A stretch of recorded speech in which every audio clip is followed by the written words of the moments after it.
అవసరం లేదన్నా నేను రాను.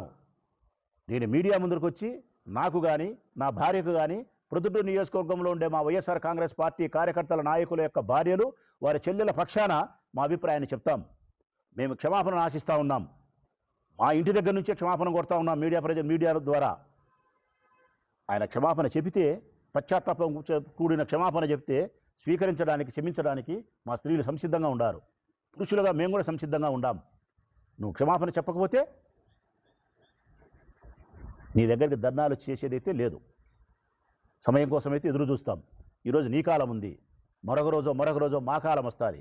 మా కాలం వచ్చినప్పుడు ఇప్పుడు చెప్తా ఉన్న ఏబిఎన్ రాధాకృష్ణ గారికి రాసి పెట్టుకో, ఈ రాష్ట్రంలోని వైఎస్ఆర్ కాంగ్రెస్ పార్టీకి సంబంధించిన మహిళలకు కానీ యావత్ రాష్ట్ర మహిళలను ఉద్దేశించి పశ్చాత్తాపంతో కూడిన క్షమాపణ నువ్వు కోరితే క్షమించడానికి మా మహిళలు సంసిద్ధం. నువ్వు క్షమాపణ కోరకపోతే నిన్ను శిక్షించడానికి మేము సిద్ధంగా ఉండాం. ఆ శిక్ష కోసం నువ్వు ఎదురు చూడాల్సిన పరిస్థితికి సిద్ధంగా ఉండు. మాకంటూ ఒక రోజు వస్తుంది తప్పకుండా. 26లో నీ రోజు ఉండొచ్చు, 27లో నీ రోజు ఉండొచ్చు, 28లో నీ రోజు ఉండొచ్చు. పోలీసు వాళ్ళ దగ్గర అంచున పెట్టుకొని నువ్వు చెయ్యొచ్చు. ఈరోజు నా దగ్గరికి పోలీసు వాళ్ళు పంపించినారు.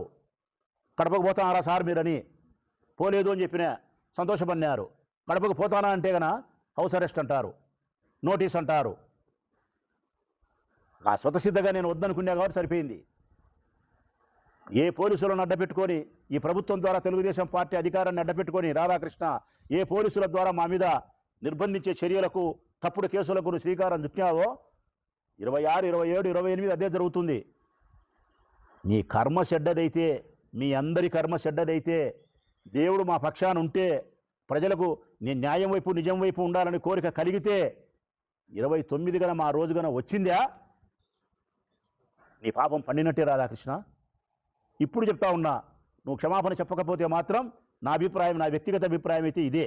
ప్రొద్దుటూరు నియోజకవర్గానికి సంబంధించిన మా ఆడవారి అందరి అభిప్రాయం ఇదే.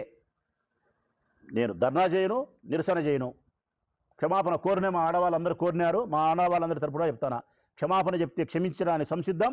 క్షమాపణ కోరకపోతే 29వ సంవత్సరం వచ్చిన తర్వాత మా టైం వస్తే ఈ కడప వైఎస్ఆర్ కడప జిల్లాలో నీ ఆంధ్రజ్యోతి పత్రికే ఉండదు, నీ ఆంధ్రజ్యోతి కార్యాలయమే ఉండదు. ఈ ఊర్లో ఏ పల్లెలైనా నీ పేపర్ కనిపిస్తే నా పేరు తిప్పి పెట్టుకోను, రాచమల్లి శివప్రసాద్ రెడ్డి పేరు. ఈ కడప వైఎస్ఆర్ కడప జిల్లాలో నీ పత్రికే కనపడదు నువ్వు క్షమాపణ చెప్పకపోతే. ఇదే మా మాట. ఈ మాట మేము చెల్లించలేకపోతే బ్రతికి ఉండి వేస్ట్. సెలవు.